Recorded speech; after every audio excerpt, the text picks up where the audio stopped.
Hello, how are you? This is Edith, and I'm going to make a video today. Maybe kind of a little overview about Revelation. I've been doing a series on Revelation for my German channel, and I know I did that, for my great deceptions of the end times. And so I have done one on the two witnesses, and today I want to kind of look at the Satan's personal empire. Satan's personal empire. And as you know, that Revelation is not chronological. Okay? Not at all. It overlaps quite a lot. It's written almost like Daniel, like he has different visions, and these visions may be from the same period of time, but looking at it from a different angle. And this is what Revelation is. Revelation is looking at things from different angles, and sometimes it describes the same time period several times. It may look at, of course, the wrath of God, which is a time period on this timeline, this end times timeline. Now, this end times timeline period, people, is not starting at the end. Revelation does not start at the end. Revelation starts really during John's time, and the period that we're looking at today, Revelation 12 and 13, actually starts with the birth of Jesus. So we have to go way back, even beyond the birth of John, to the birth of Jesus. John was younger than Jesus, and so it goes even beyond the time of John. It starts out with, there appeared a great wonder in heaven, a woman clothed with the sun and the moon under her feet, and upon her head a crown of 12 stars. Lots of symbolism. And in order to understand symbolism, we have to put it in a timely historical context. And we have to understand the symbolism. So there is a woman in heaven, which could be Virgo. When do we see Virgo? We can see Virgo in September. This is a specific constellation. The sun in her, clothed her sun, and the moon under her feet, and upon her head a crown of 12 stars. That's all we see. We don't see anything else.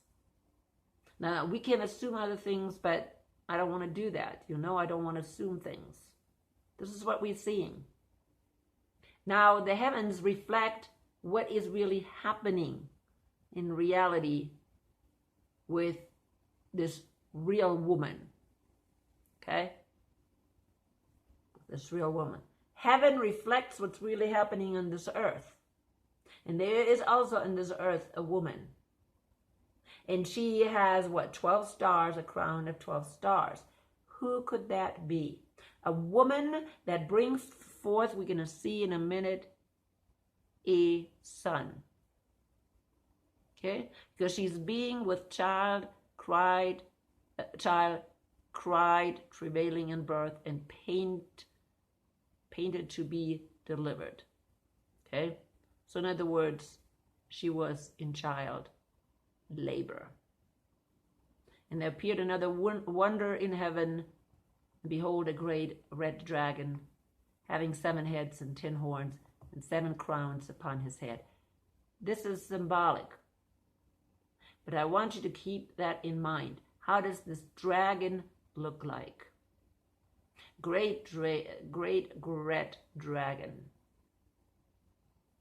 7 heads, 10 horns. Keep that in mind.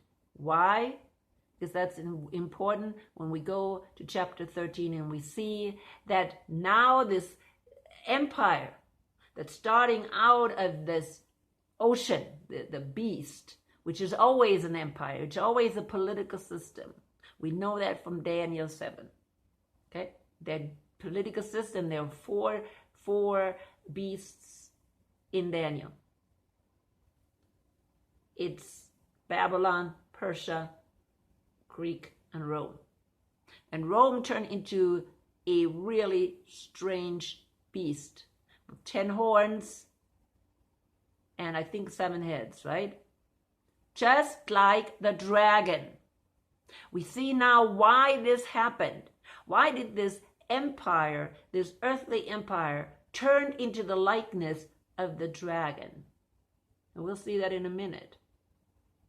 Okay? And his tail drew the third part of the stars of heaven, and did cast them to the earth. And the dragon stood before the woman, which was ready to be delivered, to devour her child as soon as it was born. And she brought forth a man-child who was to rule all nations with a rod of iron, and her child was caught up into God, to his throne. Now we have more information, and we know now who this child is that will rule all nations, all of them, not one, not all of them. Okay? In the German translation, it says the heathen nations. It doesn't say anything here about heathen nation. It talks about nations, all of them. He will rule the nations. Who is that child? Who was caught up to God and to his throne. Who is that? That is nobody but Jesus. Jesus is the Son. Some people years ago said, oh, this is the church that's going to be raptured. No, it's not. The church is always represented as a woman, okay, as a daughter, okay, not a son. Here we're seeing the Son, we're seeing Messiah. Who has brought forth Messiah? Who has these 12, who's this woman that has these 12 stars? Who brought forth this child? That is Israel. And I'm not talking about Israel as a nation. I'm talking about Israel as Jacob. Okay? Jacob had 12 sons. And from these 12 sons came forth Messiah. Not all 12 sons brought forth the Messiah. We know that. It was only Judah. And from Judah, David. And from David, not Solomon, but I think it's Nathan. Okay? We know that. But Jesus came forth from this woman. And Israel here is symbolized as this woman who brought forth the Messiah. Because this Messiah was promised to Abraham. And from Abraham, the promise went to Israel or Jacob, not Esau. In my last video, I talked clearly about that importance is not biological. Importance is because of faith. Esau did not have the faith. He rejected God. And Jacob didn't. Yeah, he wasn't perfect, but at least he wanted to learn. And so the promise went to Jacob. And out of Jacob, with the 12 crowns, 12 sons, came Messiah, the child that then went up to heaven, to his throne, to God, back to God. Okay, and then it says here, and the women fled into the wilderness, where she had a place prepared of God, that she should feed her there 1,260 days. That's 1,260 days. Is that symbolic? Or was this woman really in the wilderness that long? Now we know that this wilderness came because Satan was extremely angry, that he was kicked out. Because we see here in the next one, there was in heaven, Michael, his angel, the angel fought against the dragon, and the dragon fought his angels, and prevailed not, neither was their place found any more in heaven. They were kicked out of heaven. See, before they rebelled, but they could still go back into heaven. They still had a place there, and they still had their home there. Now, because Jesus defeated him on the cross, he was kicked out before Jesus went into heaven. Michael defeated him. So that's why the woman had to flee in the wilderness, because now the devil was really angry. Because we read in 9, and the great dragon was cast out, that old serpent called the devil, Satan, which deceiveth the whole world. He was cast out into the earth, and his angels were cast out with him. Okay? So they were cast out, and now they are crazily angry. And of course, what do we hear then is that he is going after the woman. And the woman had to flee into the wilderness to be protected from this Satan. Who is again the woman? That is believing Israel. Israel who brought forth Messiah, believing Israel people. Okay? That is the early church, the first Jewish church. They had to flee. That's a woman, right? They had to flee. Ecclesia, first ecclesia, because Satan was after her.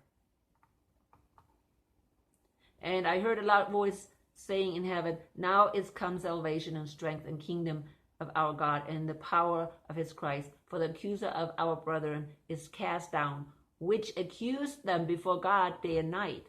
Now he can't do it anymore. Why? Because Jesus defeated him. No more need for Satan to accuse anybody. So if you're ever scared that you cannot stand before God, if you accepted Jesus, you can. Very easy. Because there's no more accusers, because he was cast out. And when the dragon saw that he was cast out into the earth, persecuted the woman which brought forth the man-child.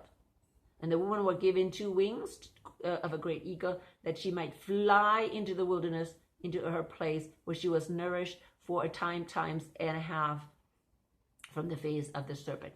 Again, 1,260 days or 3.5 years, but is that symbolic?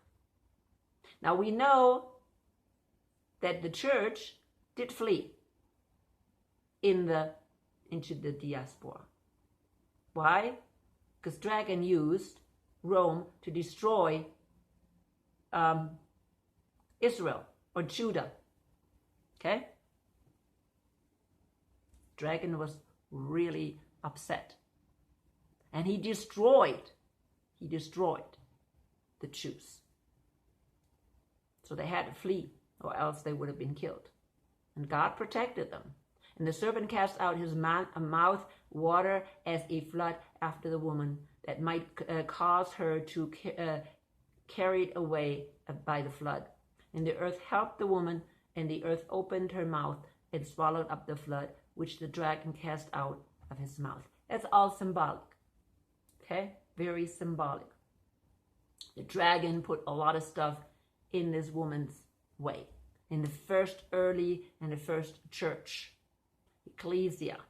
Okay? Church is a woman. And she was protected, but how many died? How many had to die a martyr's death? And the dragon was wroth with the woman and went to make war with the remnant of her seed, which kept the commandments of God and have the testimony of Jesus Christ. Who is that? Who are the rest of the seed that came out of this woman, this first church? Those were now the Gentile churches, all the believers that came out of that church, out of that missionary church that reached to the ends of the world, all the believers. And of course, Satan goes after them as well. And we see this. When was Satan again cast out? He was cast out before Jesus even went into heaven, because there is no room for Jesus and Satan in heaven. Jesus defeated him. And so he was cast down. So what does he do? First, he persecuted, of course, the first church. He persecuted all believers for 2,000 years. That's what we'll call tribulation. All believers went through that tribulation. Do you think that Satan actually tried to not persecute anybody? Any believers? He's been here for 2,000 years establishing his kingdom, his empire, for 2,000 years. When did he do that? Right after. What he did, he found this last beast, and he transformed it into his likeness. Okay? Now I told you, remember that. Remember how this dragon looked like.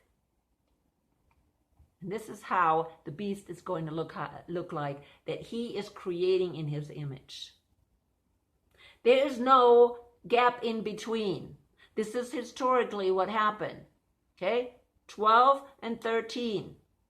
12 starts with the birth of Jesus, and it goes all the way to our time today, when this beast is still alive.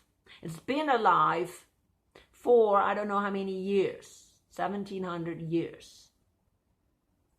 Because when did Rome fall? No, 1,500. Rome fell, I think, 500 or something.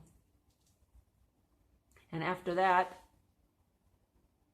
Satan made sure that Rome fell, and he put himself into the throne of that kingdom. Of course, he always used different people, different rulers. And mostly he used this little horn. Now, I hope you guys know what this little horn is, right? We don't see it here in 13. Okay, we don't have that horn there. Why not?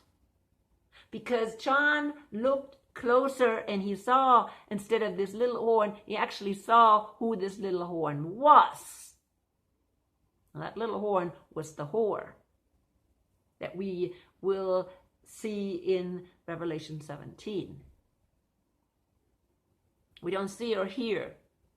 He says, and I stood upon a sand of the sea and saw a beast rise up out of the sea, having 10 heads, 10 horns, and upon his horns 10 crowns, and upon his heads the name of blasphemy. Crowns is ruling, right? Kings.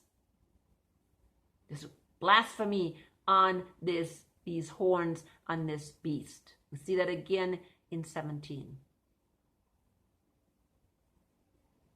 And the beast which I saw was like a leopard, feet like a bear, mouth like a lion, and dragon gave him the power and great in his seat and great authority.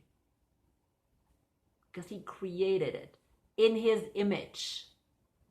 It's a horrible, horrible system.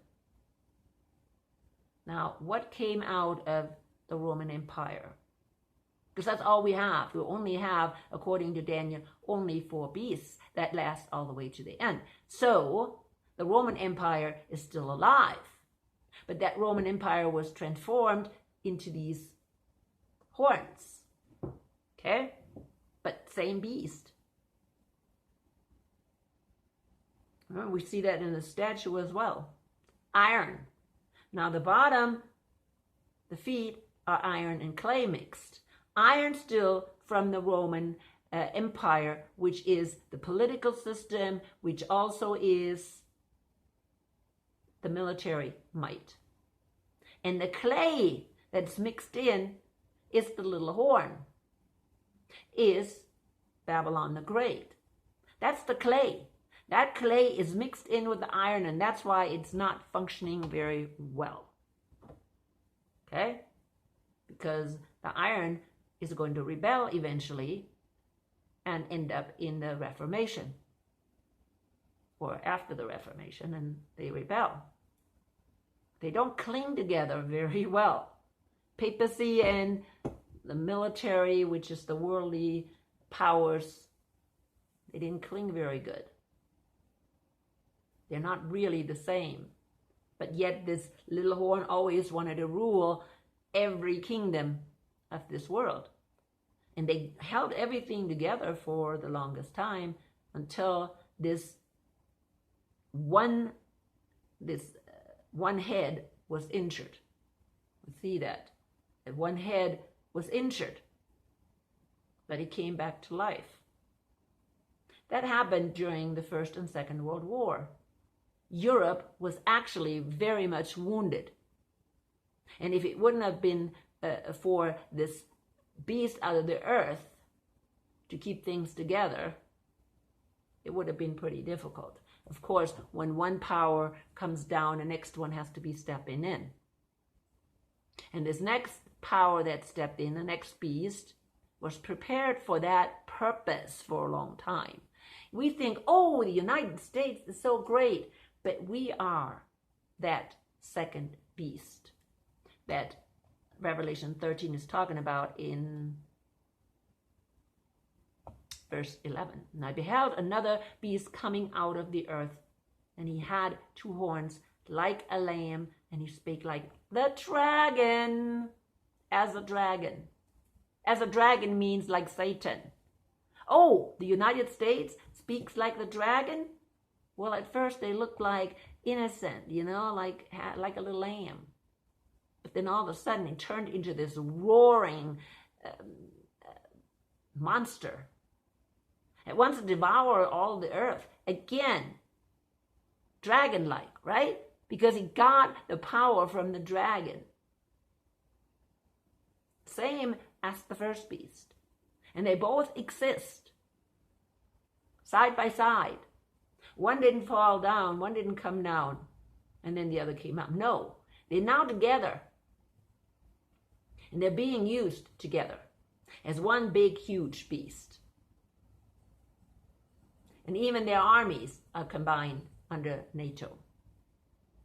That's what we're talking about. That's the beast.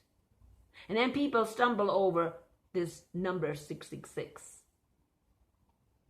Who cares? We know historically who it is. Historically, we should know who this beast is. Because there is no gap in between. It is one thing from the beginning.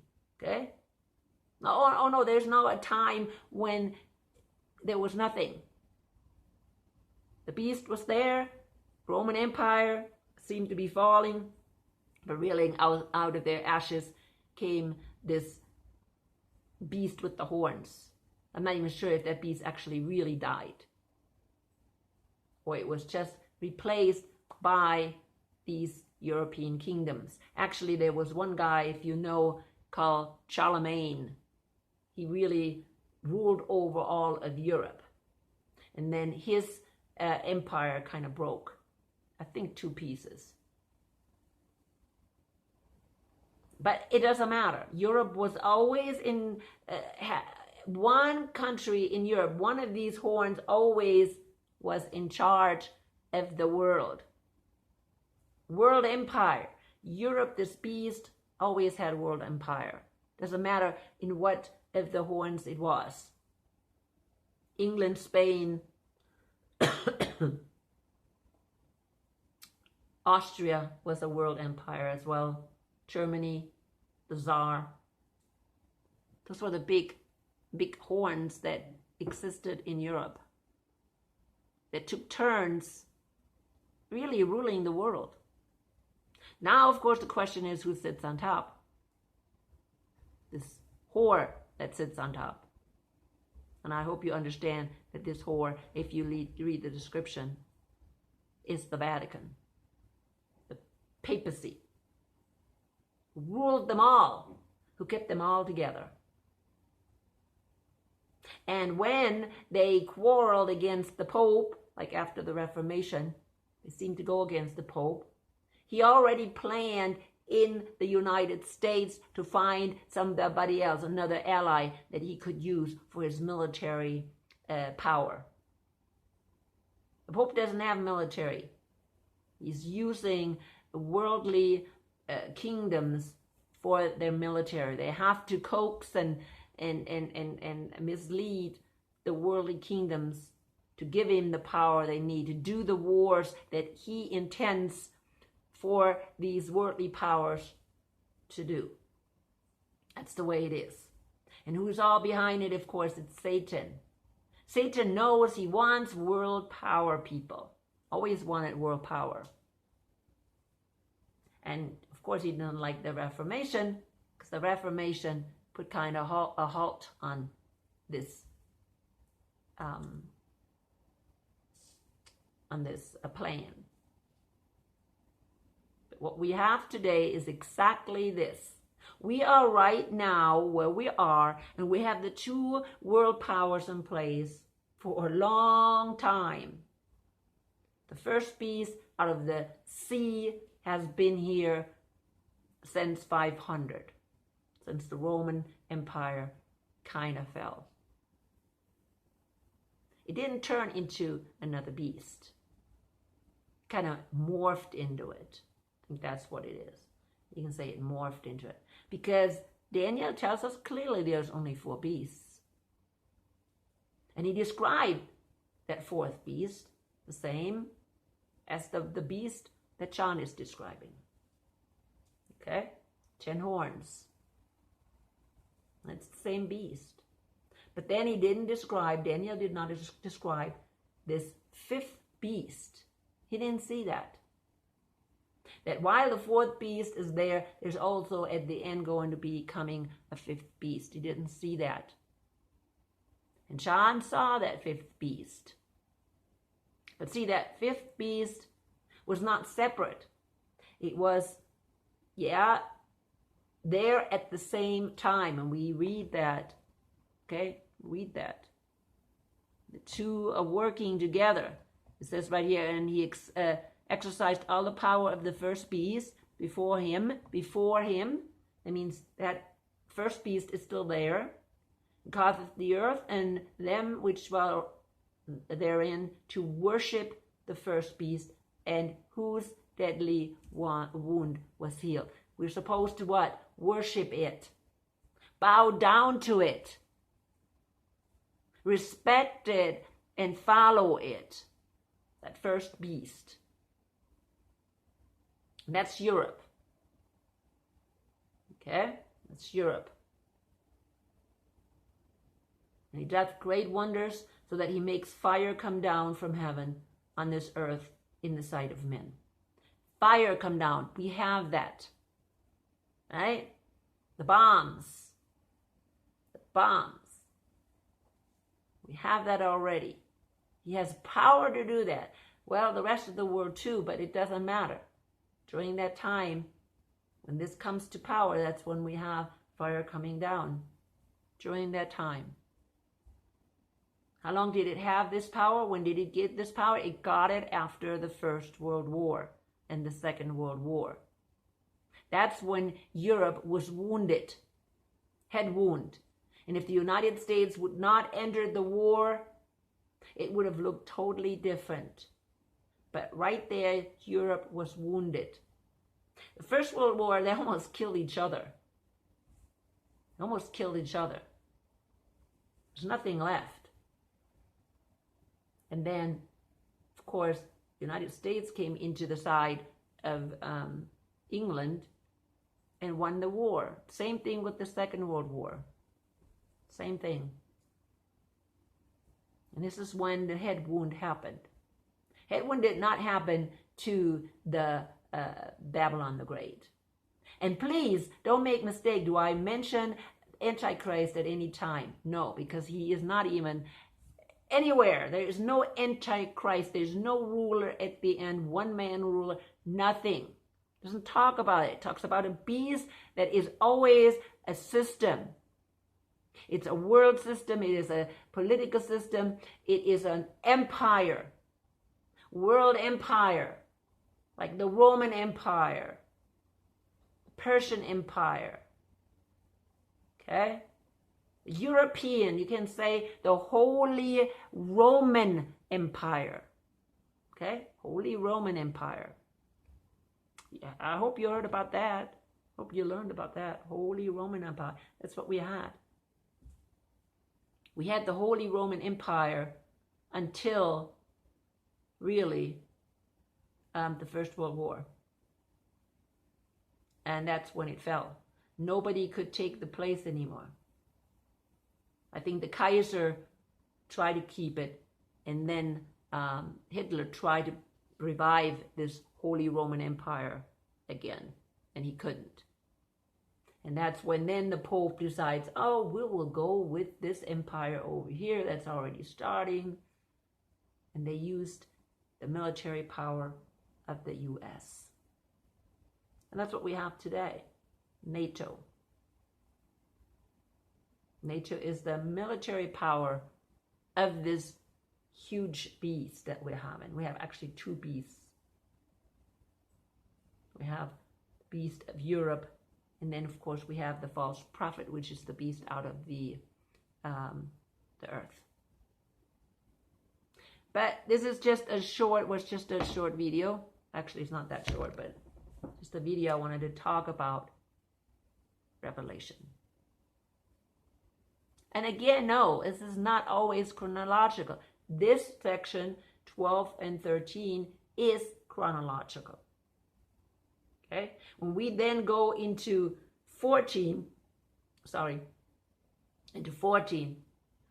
totally different starts again. Matter of fact, the wrath of God starts again.